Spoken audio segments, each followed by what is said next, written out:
Аз съм доцент Стефан Шилев, кандидат за евродепутат на ГЕРБ. Доцент Шилев повече от 15 години преподава в Аграрен университет Пловдив. Работил е по редица европейски проекти, свързани с екологията и безопасността на храните. Преподавал е микробиология в Испания.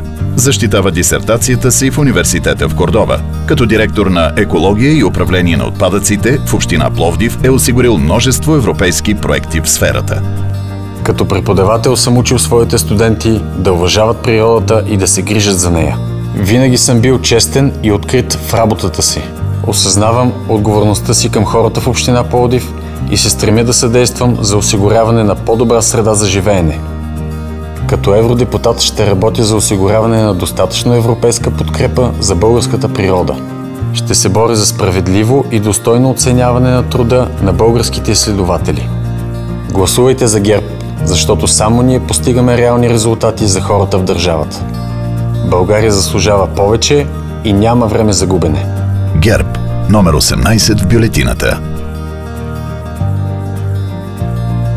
Купуването и продаването на гласове е престъпление.